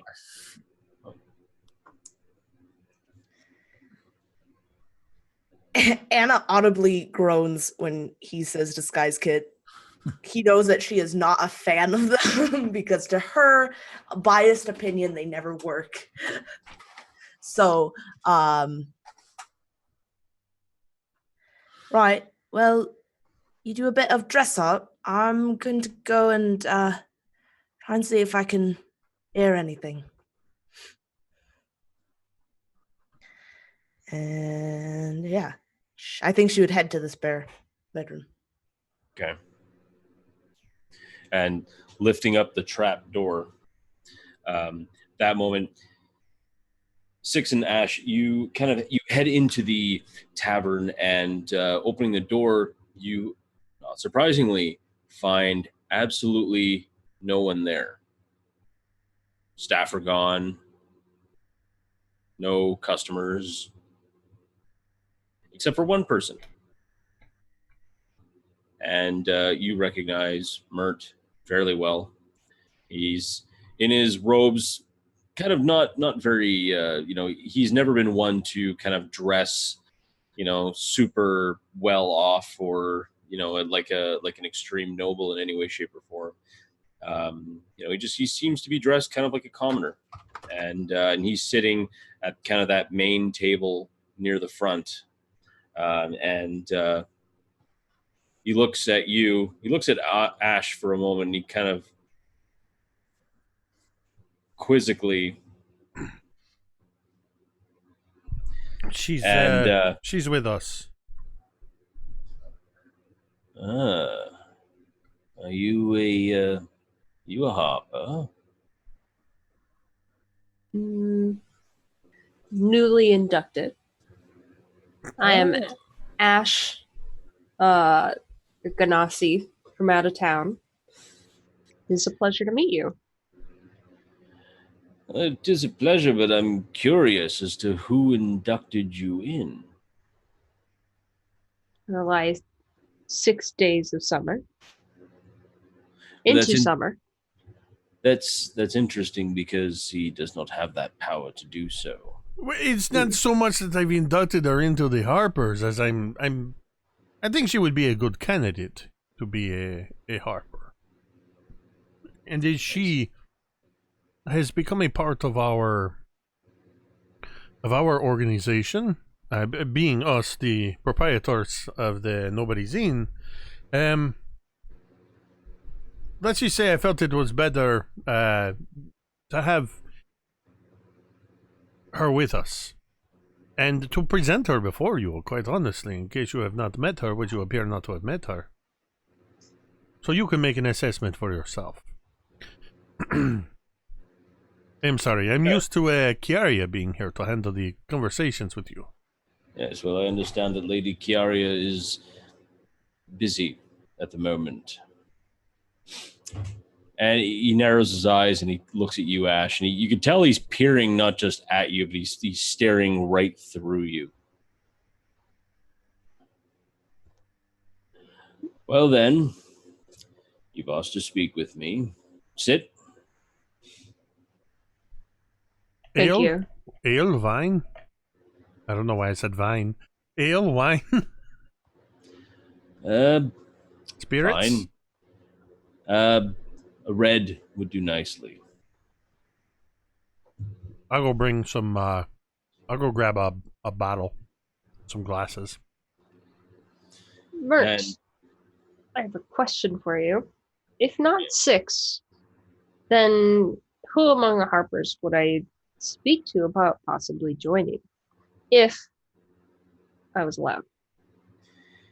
Well, I mean, if such a group called the Hoppers existed, I assume that you'd have to meet with a seasoned agent. And unfortunately, if such a group existed, then young Master 6 days into summer would not exactly qualify. Understood.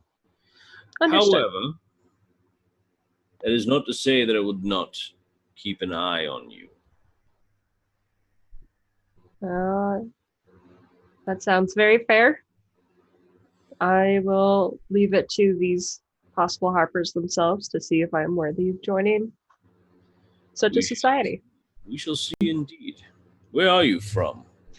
Oh gosh, it's been quite a while. I don't remember everything. Crap. I am not from Waterdeep. I actually hail from a small town. Among many of other Ganassi folk like myself, my mother was a human. And she decided to take me, I believe it was actually, is Baldur's Gate place? Baldur's Gate? Oh, yeah. Okay, I just wanted to make sure. She actually took me to Baldur's Gate, and that's where she inducted me into her craft. I am artisan. I was supposed to be joining another guild here by the name of Muddy Paws and work with ceramics and pottery. And my fire attributes are certainly helpful when it comes to that and glass. Yes, I've heard things about this Muddy Paws. A few individuals have been looking into it, not so much a young reporter from the Waterdeep Wazoo, I think. Yes. I do well to tread lightly around that location. I will. I saw some suspicious activity, and I'll address it at some point. I had this letter of introduction, and well, for now, 6 days in the summer, and the rest of the group have been kind enough to invite me into their wonderful inn. I must say, this place is much more than I expected. They certainly are a lucky bunch. I think at this time, 6, you probably would come back with the bottle and some cups. So, tell me, 6 days into summer, what is all this about? Well, my associates and myself, we've been getting to know some places and some people around the Waterdeep. And in some of these circles we have been traveling, in some of the places we have been going, we have been hearing tell of a certain item.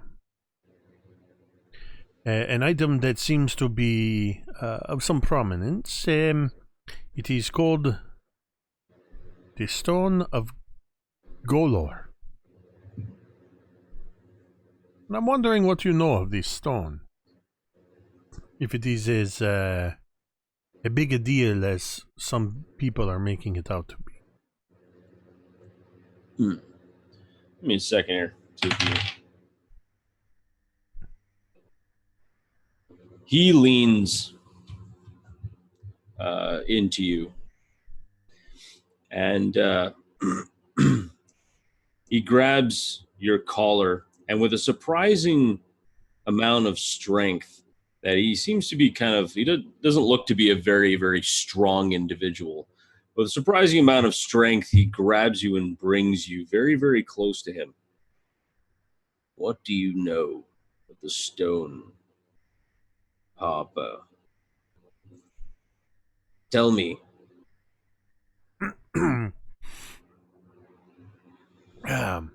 You seem to be quite interested in it. No, but the Open Lady of Waterdeep is interested in it. And it is very, very important that she gets that stone. Well, what if I were to tell you that I know that the Open Lady of Waterdeep wants the stone? How? What if I were to say that she told me that she wanted the stone? In person? Well, if you were to say something so foolish as that, I would suggest that you may have been kicked in the head by a particularly vindictive centaur, or sustained some other sort of head injury, as the good Lady of Waterdeep would never do that.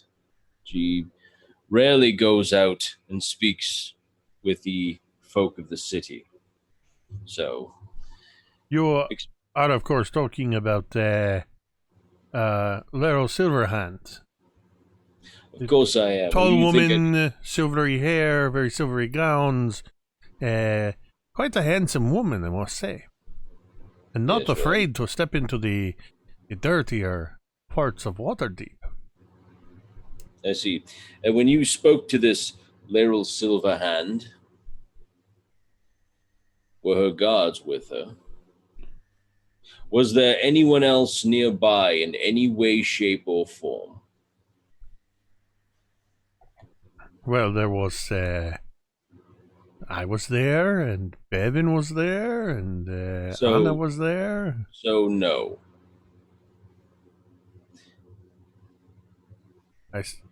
You know, come to think of it, she was unaccompanied in this alley. So, the most powerful individual in this entire city of over 2 million people decides to come to you unescorted, sneaking through and skulking through alleyways to speak to 4 adventurers, young adventurers, I must say, to tell you very important information that you probably should not even know. That's what you're trying to tell me.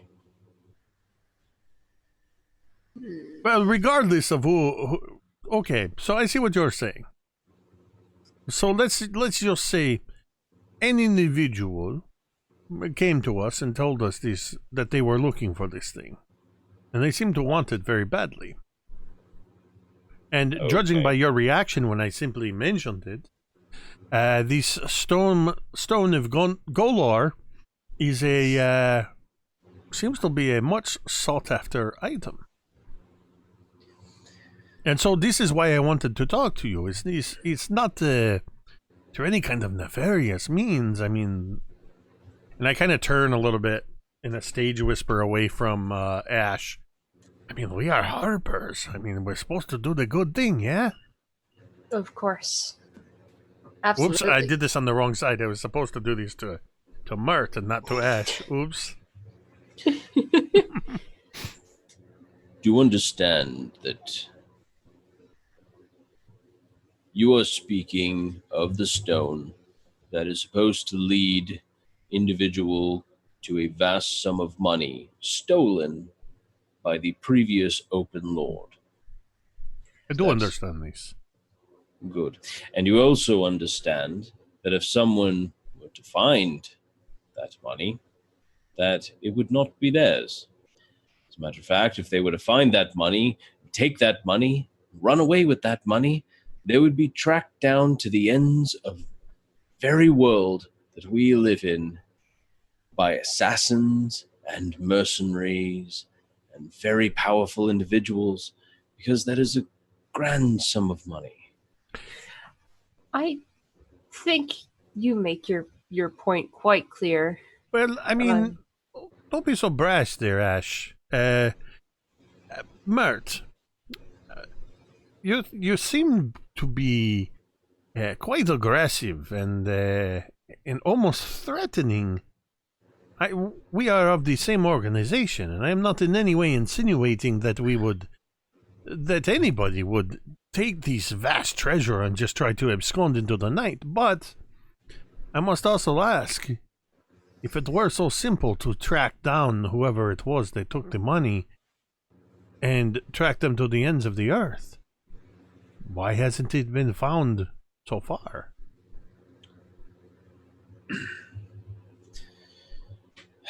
You understand, I ask, is all simple to understand the various components of a good story. I am, after all, a storyteller. Oh my goodness, you talk a lot, but you say very little. Fine. Listen carefully. Daggelt Neverember, the previous Open Lord who embezzled all the funds in the first place. He hid them in a place that is so secret that even he doesn't know, and he put the knowledge of where it is and how to get there in the Stone of Golor, a very powerful, magical item. Now, when the individual takes the stone and attunes themselves to its incredible power, they will be led to the secret vault, which must be open, and then traverse through whatever traps and guardians lie in it until even they can reach the vast fortune. Now, this stone has taken all knowledge of where it is from everyone, which means that the individual who embezzled the money in the first place doesn't know where it is and needs that stone in order to find this place. Yeah, I understand all of this. This makes sense. Very interesting. The whole bit about taking the memories and but what if, as we are hearing about this, and this person who may or may not have been Laurel Silverhand seemed to know quite a bit about it, and let's just say, is it the stone that is wanted, or is it the treasure itself? Would it not be, let's say you had the stone. Would you take it to the open lady of Waterdeep, and she would have to endanger her own peoples to try to recover this treasure, or would she rather have the treasure delivered to her? Look. It's late. So get to the point. Wait. I thought that was the point. No. Would you rather have the stone to you, or would you rather have the treasure brought to you? Wait. Just wait. Young lady, just come down the bloody trap door. Just come down. Come down. You're a pause. And then a slow squeak as the door opens. You see Anna's head. Come in. Sit. Wow, you can get really lost in those pantries. Oh, shut up. Sit. And he kind of points to another chair. Right. Well, we all know how bards are, and we all know how tabaxis are, and tabaxi bards just seem to never say exactly what they want to say. So I admire the fact that you, young lady, are excessively blunt. And, it's interesting. I checked the hour, and it is the hour of blunting. So if you'd be so kind as to just get to the point, that would be lovely. Right. Well, we we think we might have the stone, and we want to know if it's real. Oh. Where is the stone? This is where Bevyn walks in wearing he's wearing an outfit that he clearly looks like a serving wench. And he just walks right in, full costume, and he sits down. And he reaches over to Six, knowing exactly where Six had secreted the stone on his person, and puts it on the table. I wasn't aware that I had the stone. I thought you took it with you. He looks at you for just a hot minute, and just kind of shrugs his shoulders and nods his head. He picks up the stone, and you see his eyes kind of like go like this kind of light, like almost turquoise blue, and he's kind of staring at this stone. His eyes kind of flick back, and he puts the stone down. What you have there is a rock. Oh, that's what I thought. See, sorry, I won't interrupt. Never mind. Now, how did this all start? Like, what happened? You said you met. Where did you meet this open lady that you spoke with? Where was she? Where were you? We were in an alley. Right. Just outside the domicile of Fenris Stormcastle. I see.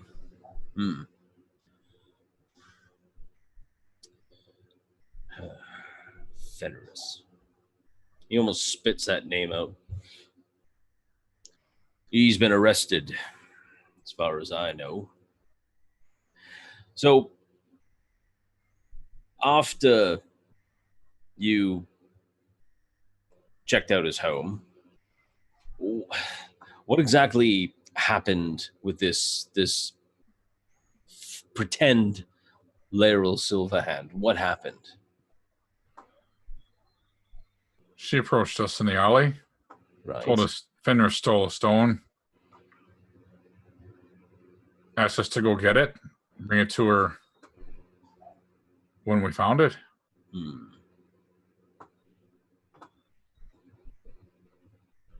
Now, I assume you found this in a location that you think might have been the place. And then what? Then we brought it here and All right. thought about what to do next, because as you can see, we've had questions about the veracity of the stone. Well, no, I understand that. But did this Lady Silverhand tell you where to go? Yeah? The Seven-Mast Theater and the Dock Horde. I've had quite a few good times there. Right, well, then the only thing I could possibly suggest is to carry on with the charade. Or whatever this is. I mean, if this false individual has given you information that seems to be holding water, then it stands to reason that if you see it out to its finish, perhaps this might work out for you. So what we have is not a real stone of Golor. We did not meet the open lady of Waterdeep, but you want us to bring the not stone of Golor to the not lady, just to see what happens. You're bringing someone a rock.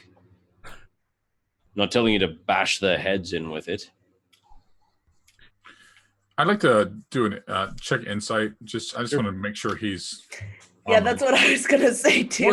This guy's on the up and up. One of these days, Mert, you and I, we're going to sit down outside of the context of whatever machinations are happening. We're going to have a nice drink, and we're going to see if we can figure out how we are both speaking common, yet we never seem to quite understand one another. Fine.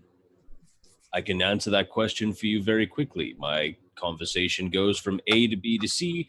Yours goes from A to Z to 3 to catnip. He's my entertainer's nature. I like to tell a good story. Yes, I can tell. And you rolled a what, sorry? A nat... Bevyn? 20. Oh, dang. All right. He seems to be telling the truth. He doesn't seem to be lying. He seems to be impatient. He seems to be tired.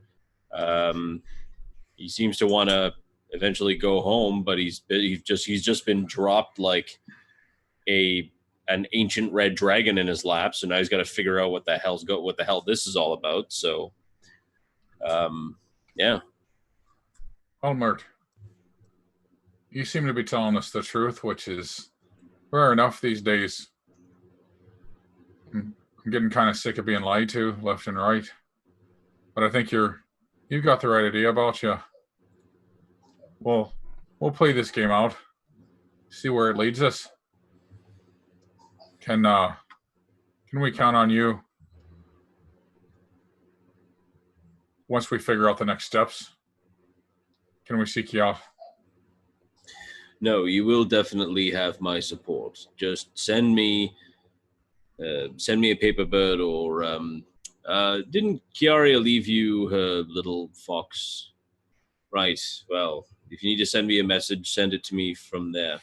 You two, or you three, and he points to Asche, Bevyn, and Anna. You're not hoppers, but for right now, I'm going to give you all of the, all the bits that go along with being a hopper. So you think of yourselves as temporary members. Oh, and 6. Yes. Give me 5 gold pieces. Produce them. Set them on the table.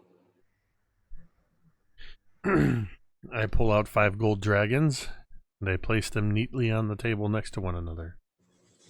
And Mert picks each one of them up. Good. Consider your fine paid off, by the way. Next time you decide to climb a temple, maybe consider what the problem is with that. And you see him open up a drawstring and drops him in. Right. Well, if there's nothing else, I will tell you this. Secrecy is the most important thing that should be on your minds at all times. The actual Stone of Golor is 500,000 gold dragons. And anyone with any sort of idea of stealing that money, I can guarantee is going to do anything to take that from you. Now, and he stands up and he starts to walk towards the door. And for you, Bevyn and Anna, I could already tell what's on your minds. And yes, I will speak to Lady Silverhand about some sort of a finder's fee. You see Bevyn just kind of leans back gently in his chair, trying not to rip his bodice. Right. Hey, I man, like the way you bodices. think, Mert. Yes, well, we'll see. And he walks out the door. And oddly enough, as soon as he walks out the door, you hear something. It sounds like if you've ever like torn a bed sheet, like you hear this ripping sound, and it almost seems like a fabric of what you could see falls away. And you see your staff kind of moving around to a couple of people who are still hanging out at the tavern. You see a few tavern goers, and they're laughing and you know, and they're drinking and stuff. But Aulos, the young tiefling server, looks at the four of you and kind of like looks around and I'm so sorry. I did not see you there. Can I get you all something to drink? Very strong spirits. Yes, right away. And she hustles off and kind of talks to Tila. Tila, you know, again, kind of points behind her, and she grabs a bottle of what looks to be some type of Lantanian brandy. Kind of gives it there 4 glasses, plunks it right on the tray, and then Aulos kind of rushes back, sets it down, just sets the bottle down, and kind of smiles and bows a little, and kind of totters off. Anna just reaches for it very quickly and is going to just take a swig from the bottle. And you're not sure if you've ever had Lantanian brandy, but the one thing that strikes you is you get this kind of intense flavor of lemongrass.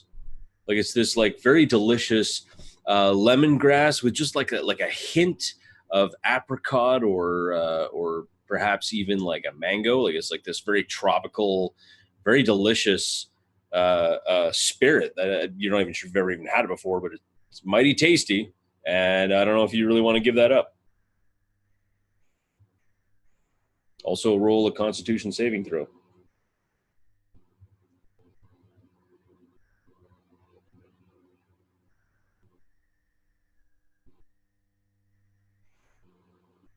I don't think Ashe is going to partake. She's kind of in awe at that illusion.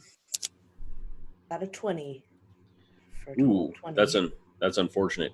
You take 66 points of poison damage. And that's the end of our session. No, I'm just kidding. No, you're fine. You're fine. At first, though, it does feel like it burns, and you're like, mistakes were made. But you managed to kind of like keep that really heady, thick, syrupy brandy down. This is definitely a sipping alcohol, and well, you're chugging it. So I mean, way to be a university student. But yeah. I think Anna would kind of begin to pass it around, not even acknowledging the fact that they probably have glasses there. I would pour it into glasses. This is not a fraternity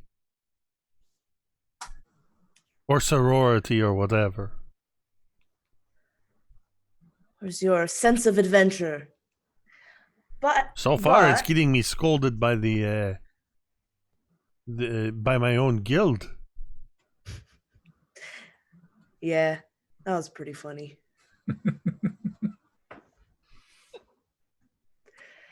Right. Well, there's also one more thing to bring to the table amongst all of this. For you, For those of you who don't remember, I have found this mask given to me by some strange hooded person, and I was, I put it on like any person would, right? It sounds so irresponsible when you actually say it now, doesn't it? Like, hey, this hooded stranger gave me a thing to put on, and then I put it on, and yeah. Huh.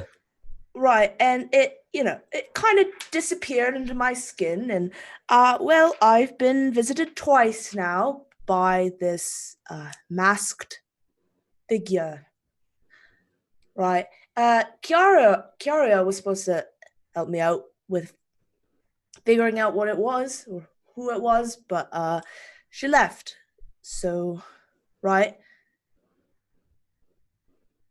As you're talking, Six is getting closer and closer to your face, trying to look, just doing this like, are you wearing it now? Is it? And I'd actually reach out and just kind of like poke at your forehead. But it's not on my forehead. No, it's... No. What did it look like, Anna? Well, it looked like just a mask, like a covering to hide your face. Like a specific face, or it was just like a blank mask, like there wasn't like a bandana or like a costume. Right, kind of like a bandana kind of thing, just to cover, Okay. Oh, and when you say that, then I reach down and poke you in the cheek. But it doesn't. She like slaps your hand or your paw away. It doesn't appear all the time. Just I think it's appeared once. But it's there. It's like in you. Well, I haven't taken it off, so I assume it's. I don't know. Magic confuses me. So what exactly are you asking? I think I'm beginning to understand why Mert was annoyed with me. Well, Kiara was supposed to help me, but she left. And I'm wondering if any of you might know what it is. Because, he visited again and was very cryptic. He was testing me, and it was very difficult. I felt like I was back in grade school. Would Bevyn know anything about this based on this description? Make me a religion check. Could I do that as well? 17. 17.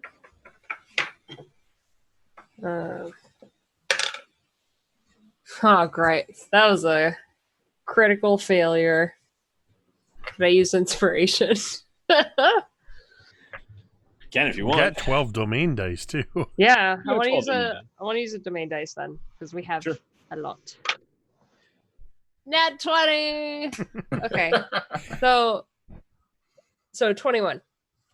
All right. So for the from what she's gleaned, Bevyn, you've heard in the underground that there are some more pious thieves, and even sometimes more pious assassins. I mean, that it happens. The assassins tend not to basically like give offerings to the same god as the thieves do. But for as far as thieves go, you know that some of them pray to this what's the best way to describe this person? They're the ultimate thief. They were such a great thief that they basically stole their own godhood and ascended through the theft of godhood from another god who has since crumbled after losing their immortality and great power to dust. And they have it now. Now they are known only as Mask. And Mask is the god of thieves, or goddess. No one really knows, because no one really sees Mask's face, because it's usually covered. So Mask isn't one of those type of gods that says, hey, you have to just go out and be evil and steal from people and be a big poopy jerk. That's not what Mask is all about. Mask is all about the liberation of things for your own benefit. So yes, sometimes evil people who steal things from good people will get his boon, or their boon. Sometimes when the good turn around and steal from bad folks and give back to society, a la Robin Hood, they are also given quite a boon. In Mask's eyes, it is the thrill of the hunt. It is the stealth, the sneaking, the taking, the excitement. That is what being a thief is about. And more importantly, is that freedom. So that is what you've learned, actually, from what you've both pretty much gleaned off of it, and also that Mask will, and this is what you would know, Ash. Mask would know that if someone were to impress them quite a lot, then they may be given a boon of either a piece or some type of a cloth to symbolize their devotion. And if they put it on, they're basically saying that, I am a follower of yours, and I will basically help in helping Mask realize their goal. Wow, Anna, it seems like you've actually come across quite the relic here. This could be so. Oh gosh, the potential behind it is really something amazing. It doesn't scare you, does it? Is it malicious? Well, this thing? They did give me quite a scare in the bathtub. I wish they wouldn't do that, but... What did it say to you? Oh, just some flashing different types of coins and telling me which one is worth Anna. more or not. What? Anna, what did it say? It asked me what was the mark of a thief, and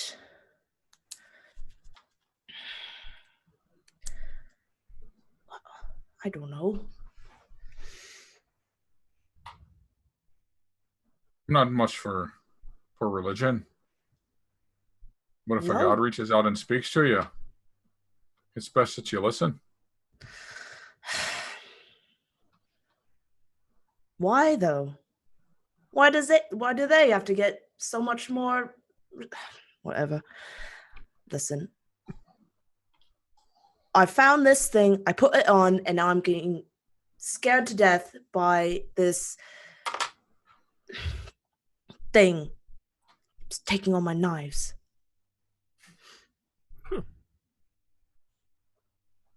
What? Taking your knives? What? That is true. You are missing 2 daggers. When did they go missing? No, he took them. I tried to stab him, and he took them. Or they literally took them. Okay. Right. That seems like the least of your troubles if you tried to stab a god, and all he took was your daggers. Yeah, I think you got out of that one pretty good. Pretty good. I mean, I'm no Chiaria, but it seems like between Bevyn and Asche and what you've said, you kind of figured out what this is. Whether you like it or not, you appear to have been blessed or marked by some sort of deity. Or given an opportunity, I would say. Right. I would think it would make you better at what you do. impossible. I'm already great at what I do. Well, you're okay. All right. Well, well, that does help a little bit. At least I know kind of what it is. Well, whatever. As long as they keep helping me steal things, that sounds pretty good to me. Speaking of... I pour a glass for everybody. I push the glasses to teach them to stealing things. Just stealing things. And to not get caught. That's it. To not getting caught. And I think that's a perfect spot to end for the evening. Can we assume we're going to have or maybe I shouldn't assume this, that we're going to have a long rest? Oh yeah. It'll be like you guys will probably, like maybe, I don't know, either finish the bottle or have a few more drinks and then head back up to bed. And then, yeah. I've just been looking at my health bar on the overlay. It keeps showing up as yellow because I'm still wounded from our fight in the sewers. That is true. That is definitely true. Same with Bevyn, who's also not feeling so particularly wonderful. But yeah, what we'll do is we'll call this thing that you guys are gonna sit back, relax, have a long rest, and tomorrow is going to be another day, and we'll find out what they do. And by tomorrow, you mean next week? Yes, and hopefully less in sewer filled. Well, on the plus side, it looks like we only had 2 internet drops during the stream.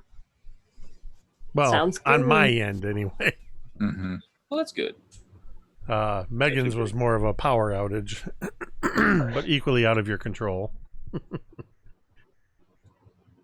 So, all right. Well, thank you to everybody who tuned in tonight. Quite a few people hanging out with us at various times.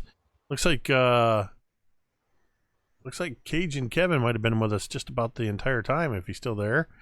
But thank you to everybody who's hung out with us tonight and bearing through our little glitches.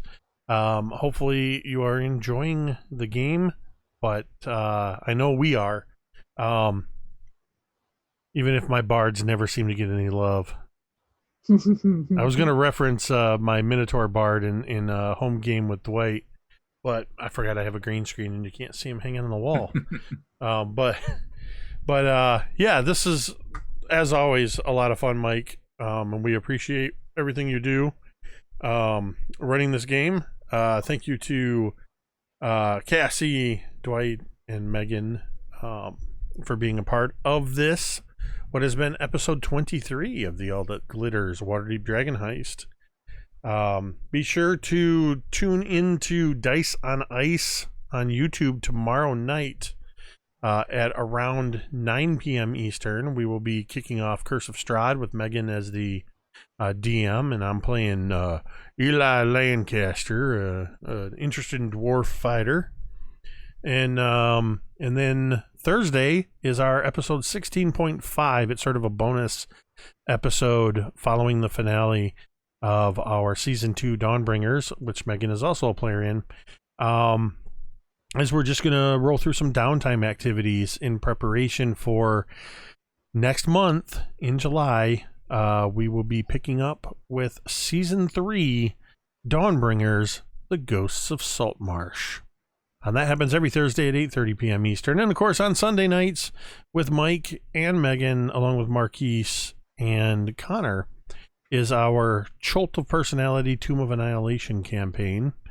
And coming up this fall, right now we're looking at about mid-August, on opposite Tuesdays of the Curse of Strahd game over on Dice and Ice, right here on MTD, will be... It's as yet unnamed, but it will be a Lost Mines of Phandelver campaign and beyond, because we'll be using the starter set, the Essentials kit, and adventures that D&D Beyond will be putting out to extend the Phandelver setting with additional exclusive adventures.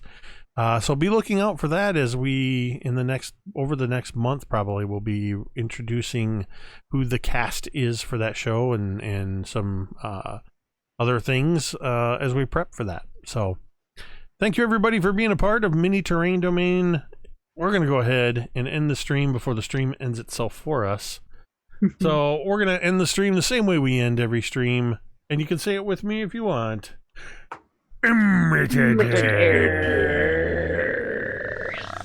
Hail Mass.